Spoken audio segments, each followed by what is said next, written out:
Hey there, welcome to Takeaway with Sam Oches, a podcast from Nation's Restaurant News.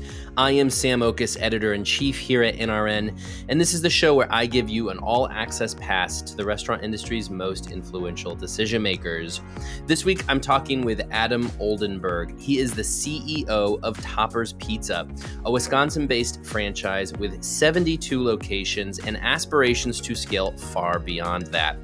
Adam has this great story where he started with Toppers 17 years ago as a delivery driver, and he's worked his way up to the point where he was announced as founder Scott Gittrich's successor as CEO just a few months ago. Adam watched this brand evolve over time, and that includes Toppers' 2016 decision to develop its own point-of-sale system, a decision that has paid huge dividends for the brand as the technological revolution has gone full steam ahead in the past couple of years. He joined the podcast to talk about the process of developing a proprietary POS and how it's really benefiting Toppers as it attempts to scale.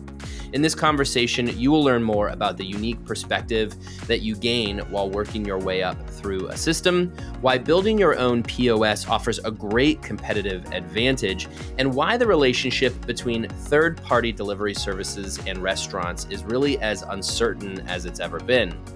Jumping now into my interview with Toppers CEO Adam Oldenburg. Also, don't forget to stick around after the interview as I will share my 7 takeaways from this discussion, actionable insights that you can take with you on the go. Restaurant leaders need 2 things to grow their businesses. They need connections to better inform their decision-making, and they need a break. Running a restaurant company is hard work. Nation's Restaurant News is offering both this fall at our Create Experience. Held October 1st through 3rd in beautiful Palm Springs, California, the Create Experience promises to be an unforgettable 3 days for growth-minded restaurateurs. Better yet, it's totally free for restaurant leaders. Join us in Palm Springs to be a part of this one-of-a-kind experience. Visit create.nrn.com/Palm Springs to learn more and to register. That's create.nrn.com/Palm Springs. All right, I'm here with Adam Oldenburg, the CEO of Toppers Pizza. Adam, thanks so much for joining today. For those who are not in Wisconsin, where you guys have certainly a big presence there, but who have not been around at Toppers in general, tell me the quick synopsis of this brand, what you guys are all about. Yeah, we're a 72 store franchise company, pizza franchise company, and we're trying to position ourselves as the most crave-worthy pizza in the QSR segment. And we've been around for 32 years. We're mostly Midwest. We're in a couple pockets, Ohio, Indiana, got a couple stores in the Carolinas, and 2 out in Texas. But we grew in Wisconsin. That's where our base is, and you got to love that Wisconsin cheese, right? So we use 100% Wisconsin cheese and mozzarella.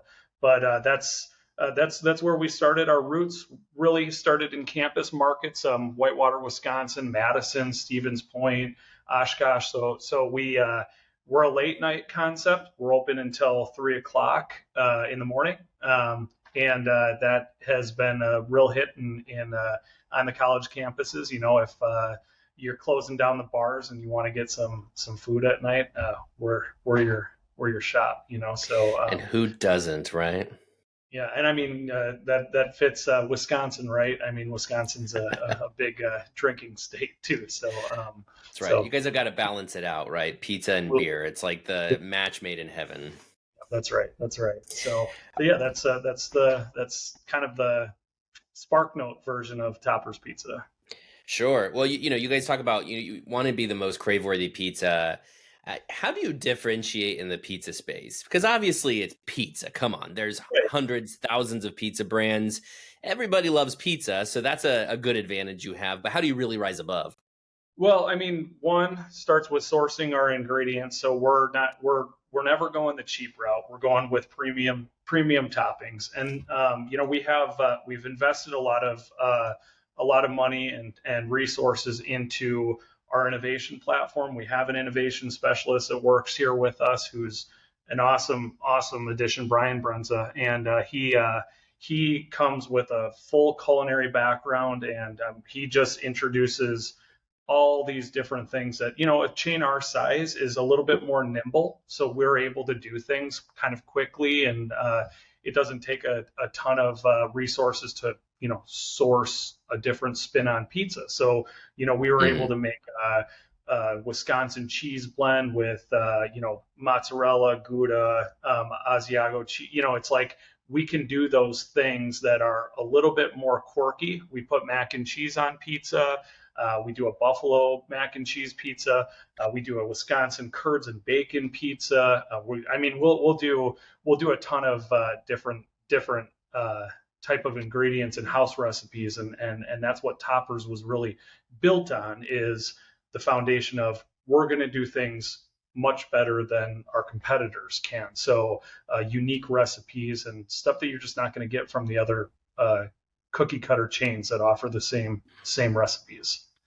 Sure. So besides the fact that they eat just gobs and gobs of pizza, tell me about the college angle in particular. I mean, what about a college market screams opportunity for the pizza brand besides just the fact that they order a lot of pizza? Yeah, we consider ourselves the rowdy personality, so it definitely fits with the brand. I mean, I'm wearing Air Jordans right now and a pizza shirt. Like we don't take business too seriously, and that translates into what we do as a brand. On 420, we run a 420 special. That says something about kind of where we are in the market and how serious we take our business. Not saying that we don't take it serious, but we're definitely Sure. going to show in our brand image, and what we say is going to resonate with that younger crowd. I mean, everybody aspires to be 20 some years old, and we find it more fun to stay in that zone as well as a company and a brand. Yeah, that makes sense. And as I understand, then Scott, the founder of Toppers, I want to say he worked for Domino's, but there was a real inspiration to do delivery in particular. That delivery's been really critical to Toppers. Tell me about how delivery fits into the story of Toppers, why that's so important.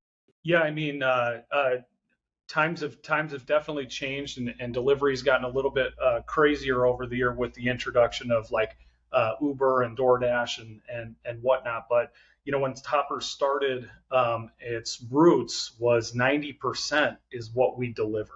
I mean, it was 10% was being carried out, and frankly, lobbies were non-existent in our initial prototypes, and still very much non-existent in the prototype of today, because people are either picking up from us or we're delivering it ourselves.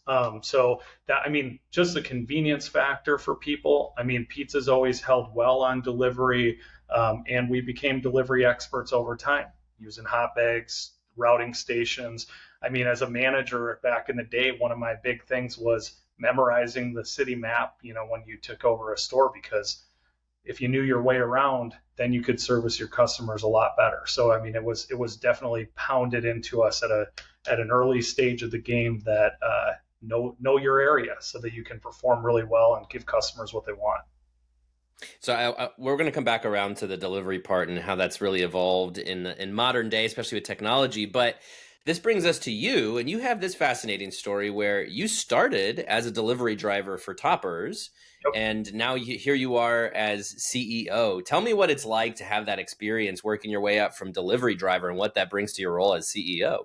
Yeah, I grew up in Whitewater, Wisconsin, which is the home of Toppers Pizza. So it might sound cliche, but the moment that I had my choice to order pizza, it had always been Toppers. Okay, so basically in third grade, I feel like I was ordering Toppers, and I probably got delivery from Scott Gittrich himself, and I didn't know who it was at that time period. So we like to joke about like who might have delivered to me over time, because we have some of our current franchisees that worked at the Whitewater location back in the day. I started going to UW Whitewater out of high school, and about 3 years in, I made a job transition and I became a delivery driver at Toppers. And I fell in love in the first month. I mean, I was completely hooked. I was going to school to be a occupational health and safety major, and I wasn't jiving with what I was interested in at that time, and I kind of took the semester off to say, and I started delivery driving. Little did I know that I wanted to pursue actually becoming a franchisee. So I took some steps with a couple people. My current manager at that time and I were going and actively looking at locations, and I thought, hey, I need to understand how to manage people. I need to understand how to manage a restaurant. So I jumped into the program, and then later on got asked to move to Milwaukee and uh, manage a company store. We were in the recessionary period. Money got tight. We came up with some funding. Got denied by the banks to do a franchise store of our own. They required a little bit more money down than what we actually had saved up. So that was an interesting, heartbreaking experience. But I did well and ran the highest volume store in the entire company for 2 years. Went over to be a supervisor of the Madison market and oversaw 6 stores. And for 9 years after that, I ran the entire company side of the business. So all of the what we call Pizza People LLC. I grew that from 11 stores at the time to 28 currently, and oversaw about 500 to 600 people indirectly, and had a big team of people that worked directly for me to manage those things. And the whole time working very closely with Scott and serving on the executive team at Toppers Pizza, and he mentored me through a lot of this. So there really wasn't a surprise when the transition happened. I was a very close confidant for Scott, and somebody that helped him grow the business over the last 17 years. So, and my dream did come true. I'm a 5-store franchisee at this point. So there you go. Three locations with some partners down in Kansas, and 2 others with other partners up in Wisconsin. So nice. So it's been a fun ride. I mean, it's an incredible perspective. How many CEOs can say they started really on the front lines of the company like you did? And again, like I said, it brings such a cool perspective in that you've worked so many different jobs in the Topper system. I imagine that must make it a lot easier for you to be sympathetic to your employees and your system. Tell me about how this has really benefited you as CEO. All these last, now I guess it's been about 20 years almost that you've been in the Topper system. How has that experience benefited your position as CEO?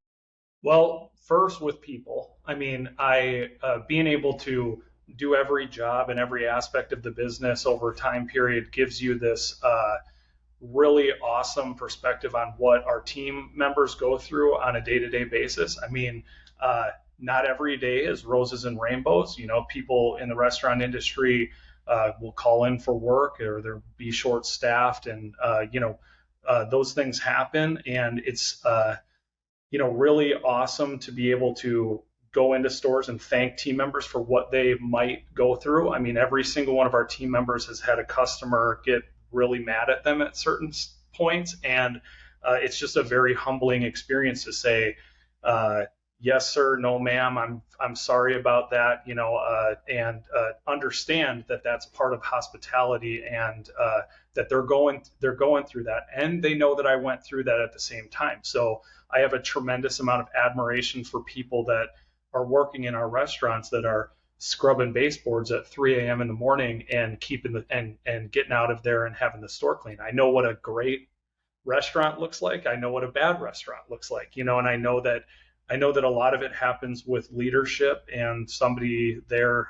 marching and saying, let's go. And you can have a heck of a lot of fun working in a restaurant with the right person working there. So, I mean, I was that part in business in general is just so linear across many it doesn't matter if you're running a business, it doesn't matter if you're running a restaurant or a retail store.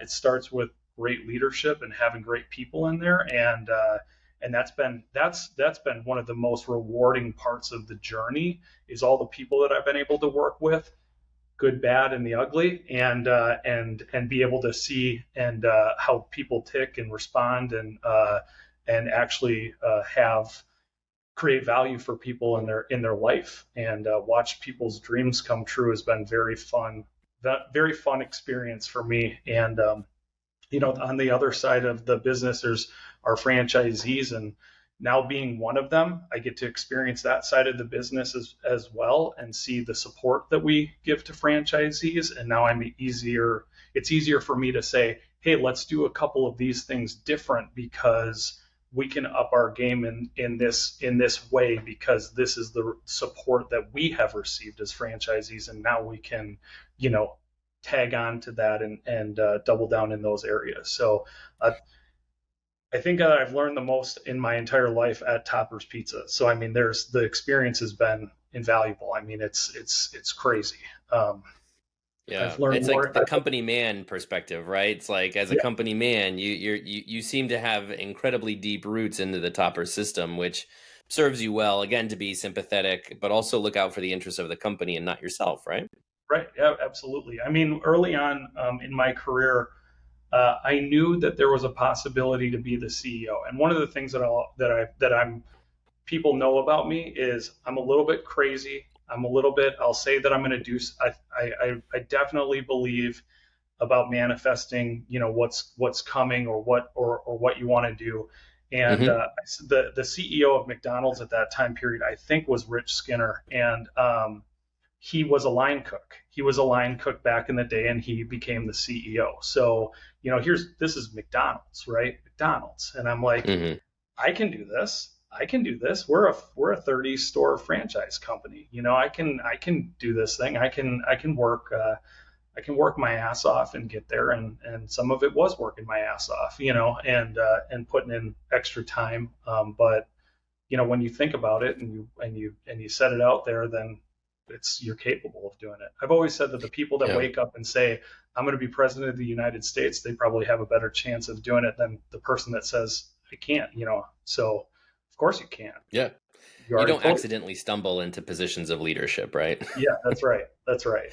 So, and Yeah. I've had my ass kicked along the way. So, I mean, there's no doubt about that. So, School of Hard Knocks to prepare you for being a CEO. absolutely. Well, and to that end, did you have a vision? Like, did you say to yourself, I'm going to be CEO, and here's what I'm going to do when I become CEO?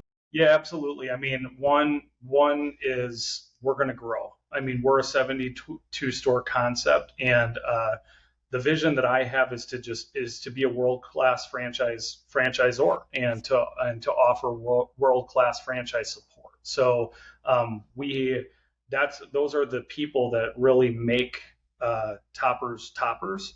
You can own a toppers, but we're extremely selective in who is a partner of ours. I mean, I get to wake up every day and say that we have ass kicking franchisees that I get to like grow the business with. So my vision is to grow and to be at 100 stores in the next 3 years, which that might seem like a long time to get to 100, but you have to find the right people that you want to open with and be very selective, and we're going to be very selective.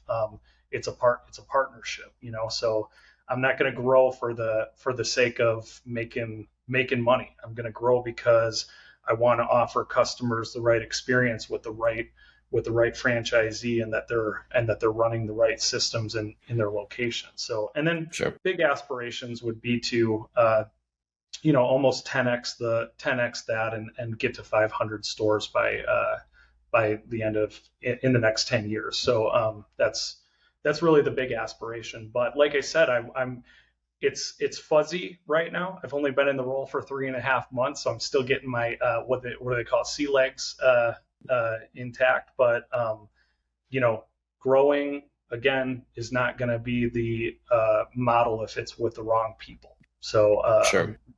our team is very aligned on what our future franchisees look like, and who's going to carry the Toppers brand forward. Sure.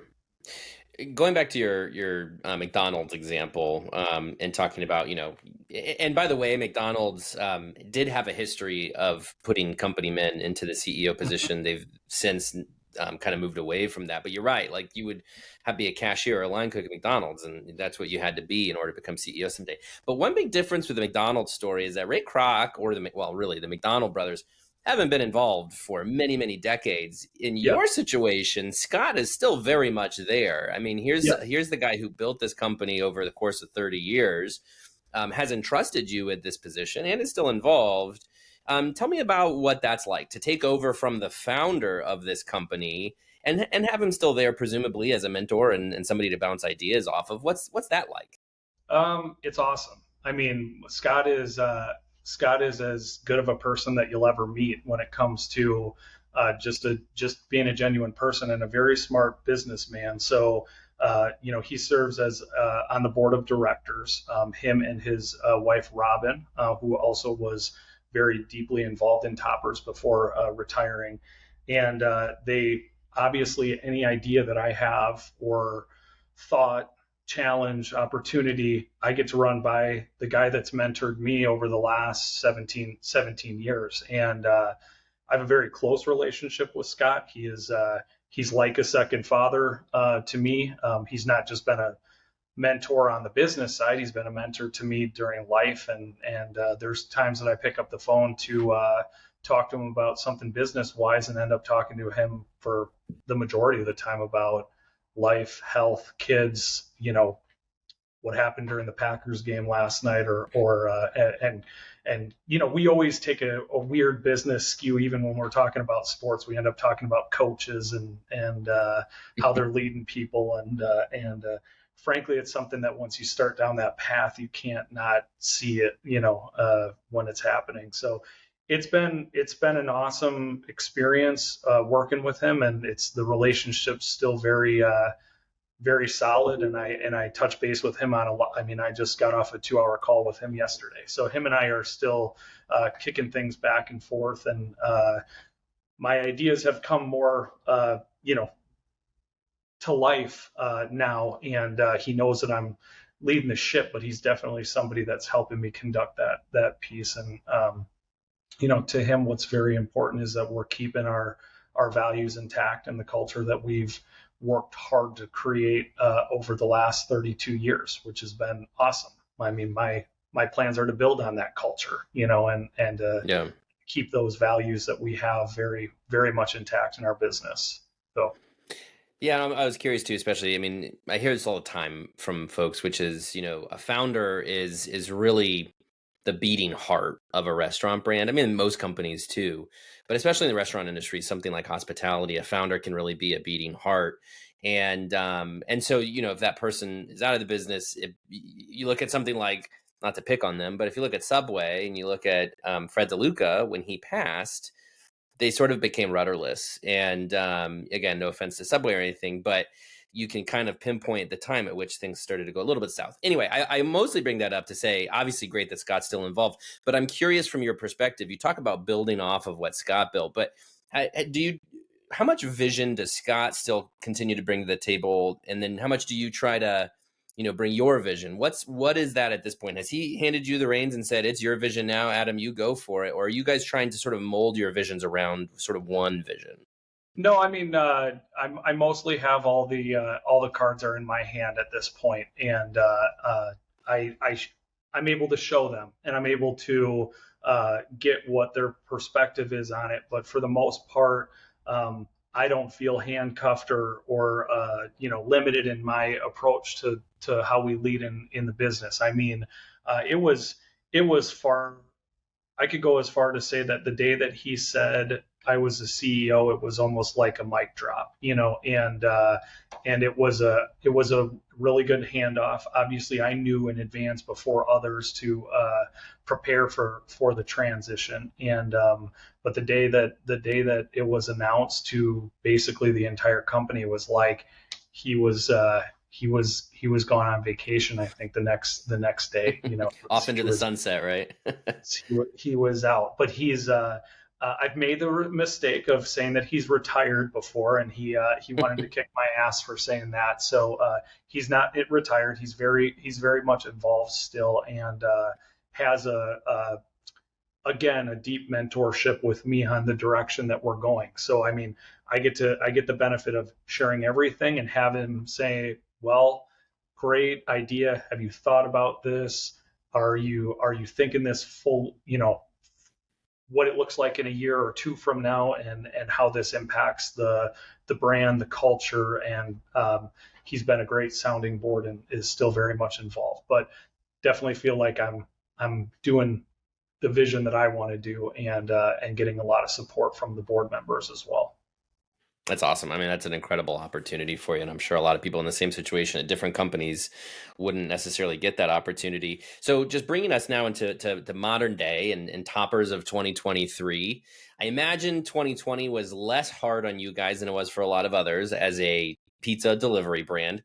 Don't have to get into those details. We all know what 2020 was all about. But I am curious about what kind of evolution Toppers has been through in the past 3 years, because obviously there's been supply chain issues, there's been labor issues, there's been inflation, et cetera, et cetera. We all know what's been going on in the industry. How has Toppers weathered the last 3 years? What's been really key to the evolution of the brand and getting through this period of time? Well, one of the things, and we can just cut straight to the chase. So we developed our own proprietary point of sale system, and own our software. And this was a long process that we started early in 2016, and it took a while to get off the ground. We wanted to get to what we called MVP, a minimally viable product, and so it didn't come straight out of the gates with all the bells and the whistles and everything that you would want to. And in some ways, we were actually lagging what we had at the time, which was from a third party vendor, and but we knew that we held the keys to the car. I mean, we could develop what we wanted when we wanted. And today we're night and day better than the prior system that we were using, and that's helped us through COVID. We were one of the first restaurants to offer curbside pickup and contactless delivery, because we could easily, with a snap of a finger, kind of turn this thing on. I say it's a snap of the finger, but our software engineers might beg to differ. They worked day and night to get those things off the ground. But those were the things that were really intriguing about us going down this route to begin with. So those two areas, Uber Eats, DoorDash, Grubhub, they've exploded in the last couple of years. So in the beginning of those relationships, we were taking orders off of a tablet and transferring them over into our point of sale system, and it was causing friction in the restaurant and very limited efficiency that we were having out of those platforms. Well, we worked with our software engineers and with a company called Chowly to integrate that, so that it's, hey, they order on DoorDash and it's coming straight up onto the lobby make line, and there's no transaction. We're not doing this tablet thing in the restaurant, and all of that stuff was made possible by us, taking this route that we went down. And at some point, some of these things that I'm talking about are like off the shelf type stuff, but it has been a competitive advantage of ours to get in front of these things before other people actually do. So, sure. Well, I'm curious too, going back to the beginning, like 2016, why did you make this decision? I mean, I imagine a lot of folks listening are they're probably jealous, right? Because they probably think to themselves, if only I could have a point of sale that did what I wanted it to do and needed it to do. But that seems really daunting to just, I'll just build my own. Why did you make that decision, knowing that would be a pretty lengthy and time-consuming and arduous process? I think that it's well summed up just by the name of our product, which is Pismet, and that's a blend between pizza and kismet. And if you don't know what Kismet, the definition of Kismet is, it's destiny or fate. So we at that time, we knew that that was the thing that would allow us to make choices when we want and in what order that we wanted to do it. So, working through multiple, and I mean, 17 years in the business, I've now been through 3 point of sale transitions, and the two that were third party. If you wanted something developed, you were in a queue. And some of the vendors that you work with, I mean, back when I started, we were a 30 store franchise company and had 5-6 company stores. I mean, you as an independent or somebody that's our size, you're just pushed down by bigger competitors and players, and if you don't have the dollars that you're investing into being one of the top partners, you're going to just become, you're going to be a second, third, fourth all the time. And Right. and we wanted to take that out of the equation and put the things that we wanted to put in there, you know, in our own hands. So now that they are in our own hands, we run a team that's called the prioritization team, and they're basically every month ranking what are the needs that we have in our business, because it's ever changing. 4 years ago, it was super sexy that we created a route screen that basically Google mapped and pinned the deliveries on a screen for our delivery drivers to see. And now with the evolution of GPS and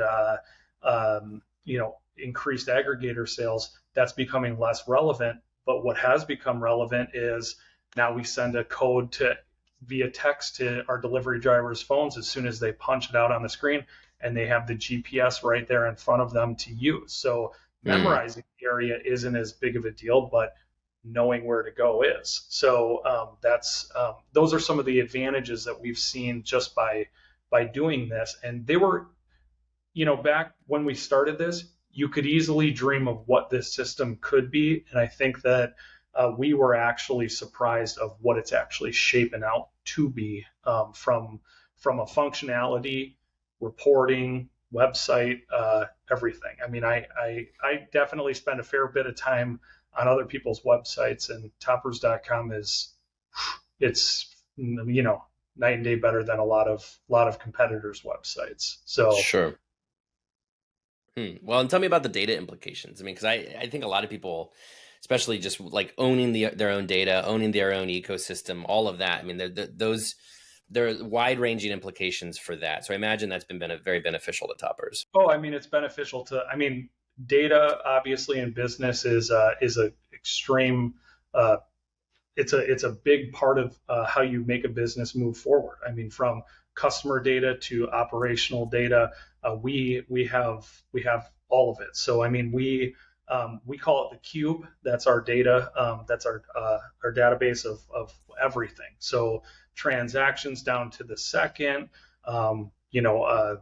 Also conversion rates, out the door times, when this person came in, punches. I mean, so all of that stuff is readily available to us from, what we did from 4 to 4:30 in sales and extrapolated across 72 stores. I mean, the amount of data that we have is actually makes data analysts like, holy cow, how, what do you do with all this? And we've done a really good job of figuring out how to segment towards different customers by time that they order, by what they order, and the ability to market different things to them based on their purchase habits and when they do it.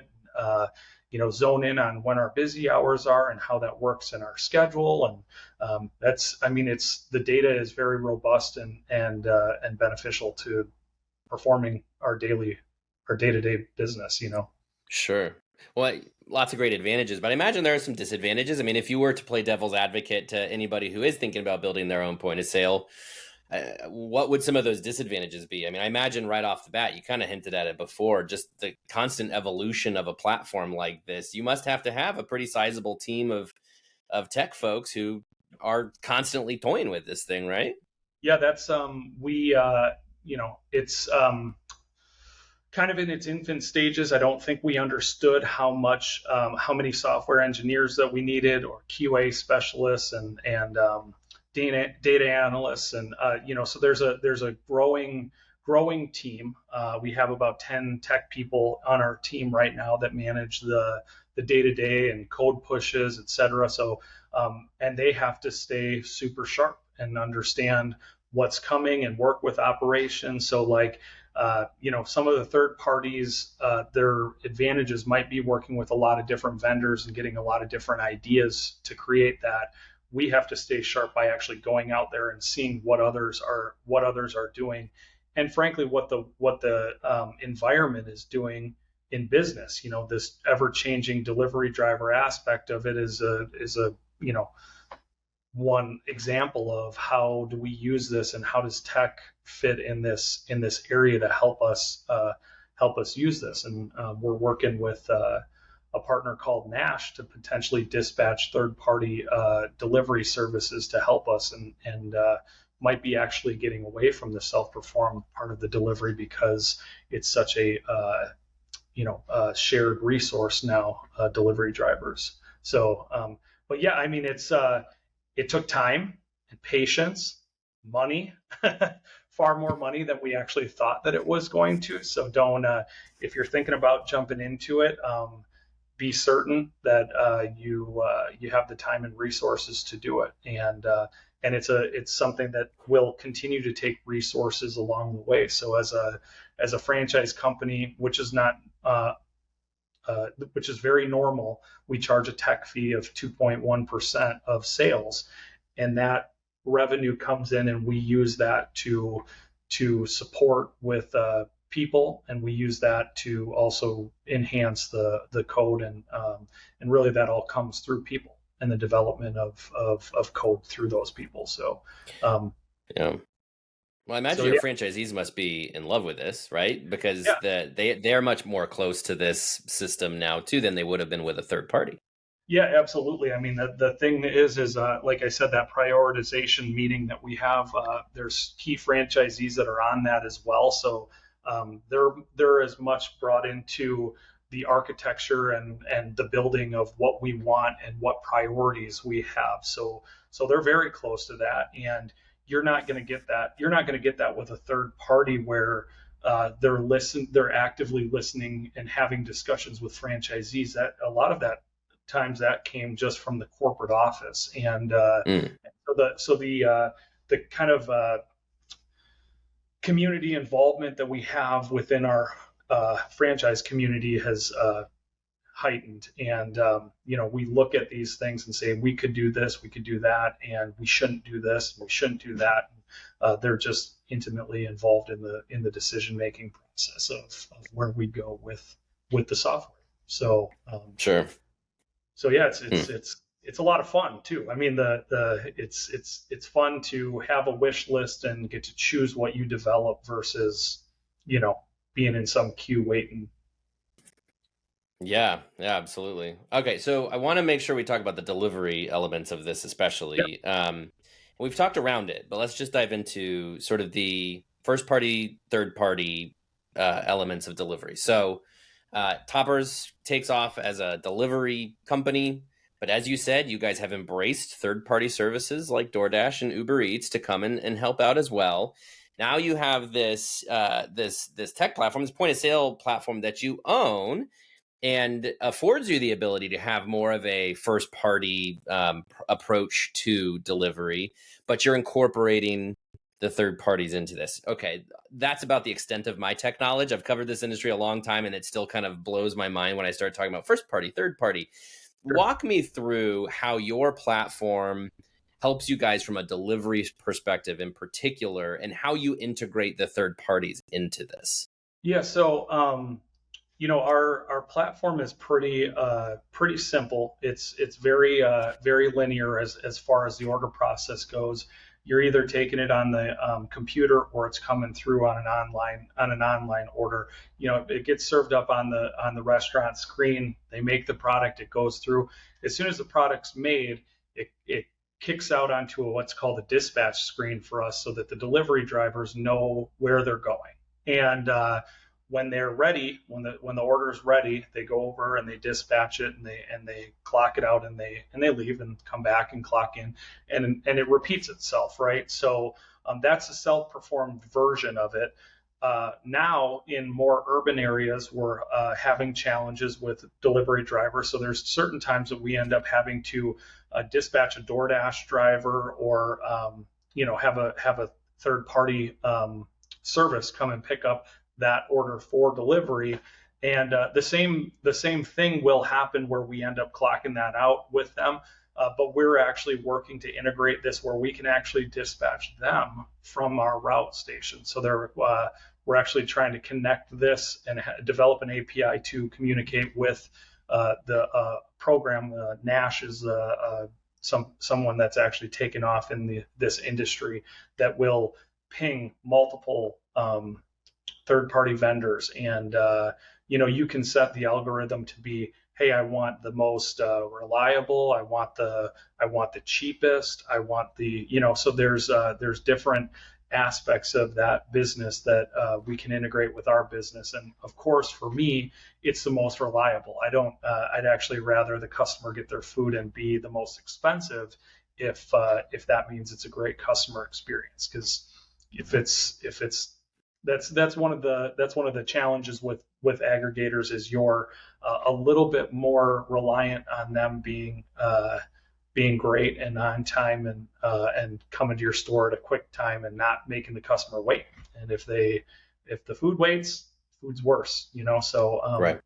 So we're working those angles right now to get really good at kind of this evolving place in our environment, where delivery drivers seem to be a very shared resource going forward. So Domino's for the longest time swore off that they were never going to do it, and Jimmy John's did. Right. Jimmy John's did as well until they went public, and then Domino's just recently announced that they were partnering with Uber Eats, and to me, it wasn't a question of if, it was a question of when. This is right. One, you can't stop technology, and there's a lot of challenges with it, but there's a lot of things that the aggregators have helped us from a brand standpoint, and we've chosen to embrace it and try to work through the challenges and create opportunities for ourselves. I'm sure that on some podcasts you've heard about people complaining about fees and what have you. I mean, there's a different skew on it, which is for a growing brand such as ourselves, we don't have 13,000 stores. We don't have 2,000 stores. We have 70 stores. So when you go to if you go to Columbus, Ohio, and open up a store, that franchisee is wondering, how am I going to get brand awareness? How am I going to get noticed by customers? Well, Uber, DoorDash, Grubhub, they help you. Why? Because that's where younger kids are going now. And frankly, you got to get into the brains of the next generation and see how their shopping habits are, and that's where they go, even though it's more expensive at this point. I mean, it's a convenience. They find their value isn't just in dollars. It's about what they put on their phone and what's in front of them and what's the most convenient thing. That stores their credit cards, and they have a subscription. So it's those things. Those are the things that matter, and we're really working with our tech stack to incorporate whatever comes our way in the environment. Because we'll just look at them as opportunities instead of challenges, right? How do we use this? Well, I appreciate how you say that, though, because I was going to say, okay, so you see the aggregators mostly as a solve for your labor problem, because of course, I mean, that was why Domino's finally made the switch, is they needed drivers. They couldn't find any more drivers to be able to deliver their pizzas, and the aggregators could help in that regard. But you see it as a marketing play too. You're not just using the aggregators to help deliver your pizzas. They're also you're in the marketplace. You're pushing toppers through the aggregators. So I guess my question for you then is, how do you create a synergistic relationship with a third party aggregator going forward? Because I thought we would have figured this out by now, because 3-4 years ago, we were having the same conversation of how do we survive with these guys and the fees and everything. And here we are, we're still having that same conversation. What's your vision for how this all could settle out in the end? Well, to be honest, it's a little cloudy. I mean, there's a lot of these aggregator companies that have come back to us and asked for exclusive deals right now, and those are hard. Those are hard waters to navigate right now, and it's challenging because I mentioned the platform that we're strongest in, but I don't want to throw that out there. If we cut off other sales, then we have to do more for it to make sense. So like the challenge is going to be is if you don't go exclusive, they're already talking about moving you down in the queue or on their websites, Hmm. and really creating you know really making you make a choice and go to somebody that you're exclusive with. But as a franchise company, I don't think a lot of people understand that we've got North Carolina stores and Texas stores and Wisconsin stores. So where one of these third party aggregators is really booming, there's another one in a different market that's completely different. We might be strong at Grubhub in this market and weak on DoorDash, and very strong at DoorDash in this market and weak on Grubhub. So the moment that we go exclusive with somebody, we're actually sacrificing one or multiple of our franchisees' sales by doing that, by making that move. So Yeah. those are some of the tough challenges that we're working through with them. And I think that the real question is, what does exclusive mean for some of these vendors?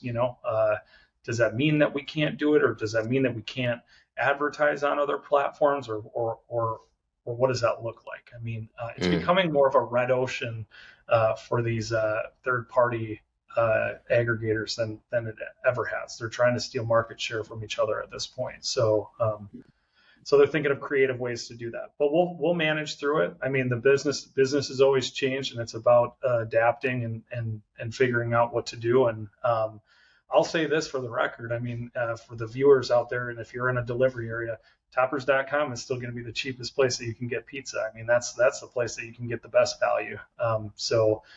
We partner with the aggregators and embrace them, but we mark our food up on those platforms to offset some of the costs. And we've done our due diligence on what the math problem looks like, and we can survive with them. We can survive without them. I mean, so Yeah. that's my take on their delivery services. I mean, yeah, we're still figuring it out, right? With this, it's still a little bit of the Wild West. We're still trying to figure out what this future is going to look like. But no, I really appreciate that. All right, Adam, last question for you.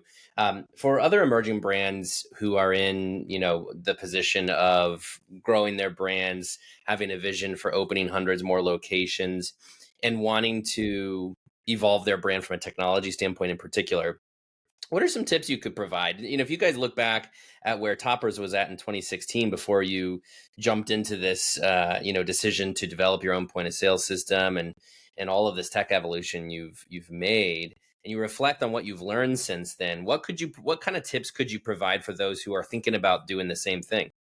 Um, it's if you plan on going out there and serving up your own point of sale website and going down that route, and you're not thinking about what the future of technology looks like. I mean, the way that this works out for us is we grow.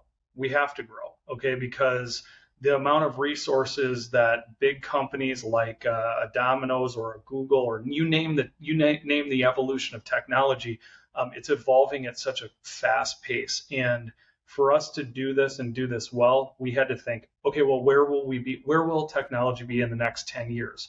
Are we going to be able to keep up with technology? And really, at the end of the day, it comes down to, we will, if we maintain and grow in the way that we think that we're going to grow, to provide those different opportunities in the technology field that might be able to give us a competitive advantage against others. So if you're an independent and you want to go down the point of sale and doing your own tech, I'd really strongly advise against that, only from the standpoint of, you're going to be better off getting something off the shelf from a vendor that you're not having to put resources into. So we're committed. We're making the commitment to do this. We're making a commitment to stay relevant in the technology field and to adopt different things. We've got a great technology team.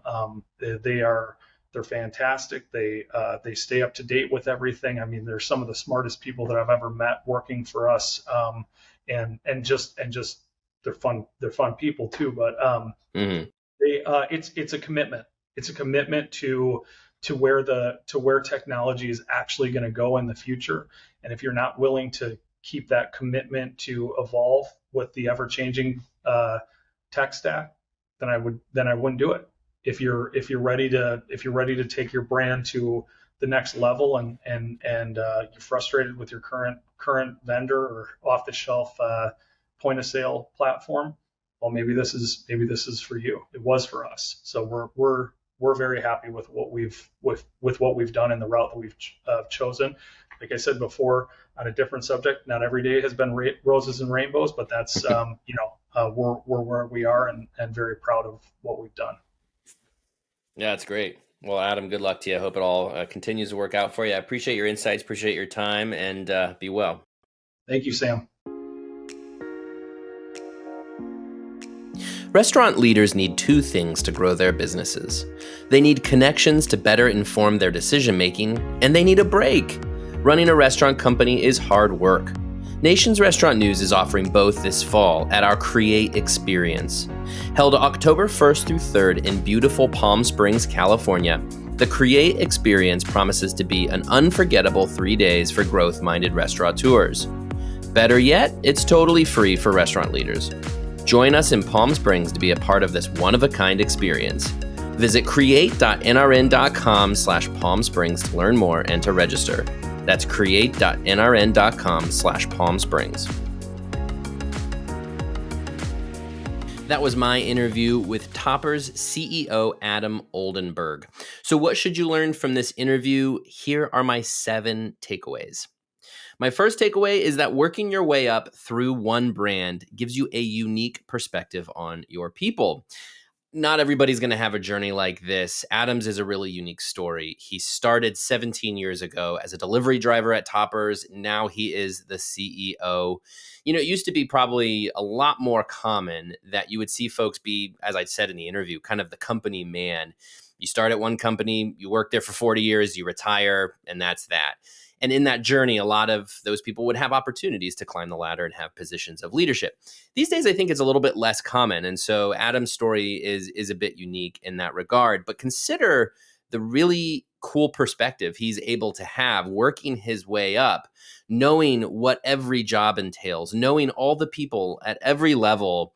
He knows the hard work it takes to run a Topper's restaurant. He knows what each person at each level really needs to do their job better.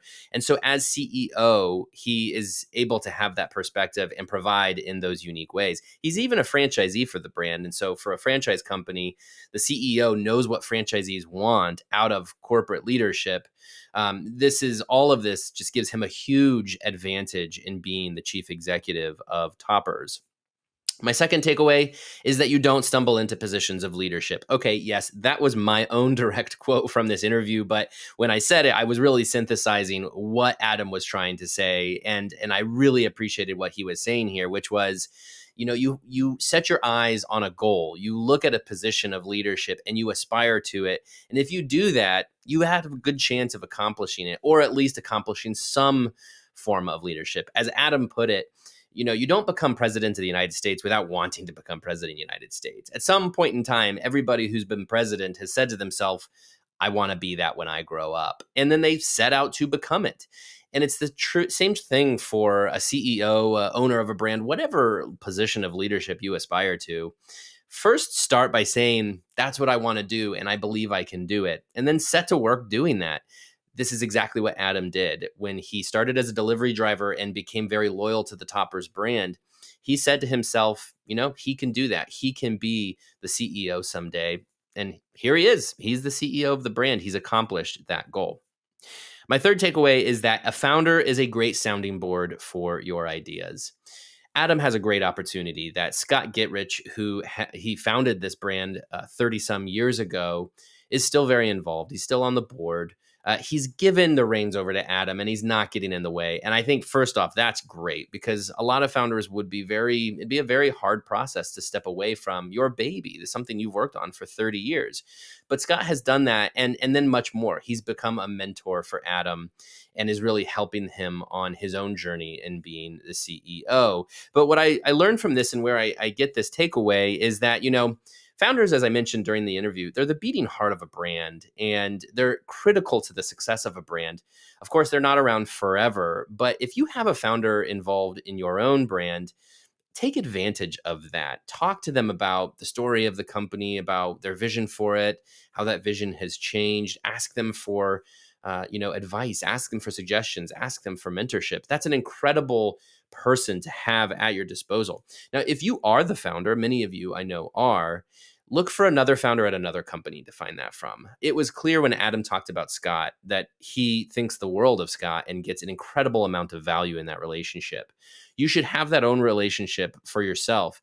If it's not the founder of your company, or if you are the founder of your company, find it somewhere else, because it's going to be incredibly helpful on your own journey as a leader. My fourth takeaway is that building your own point of sale system is an incredible competitive advantage. Let's get this right out of the way quickly, though. It is not easy. Of course, we all know this is not something you snap your fingers and you build your own POS system.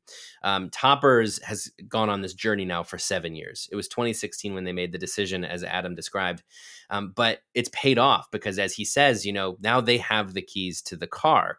Over time, this POS that they developed has really evolved and grown into something very powerful for Toppers. And again, an incredible competitive advantage in that they've been able to get ahead of trends like third-party delivery and contactless delivery.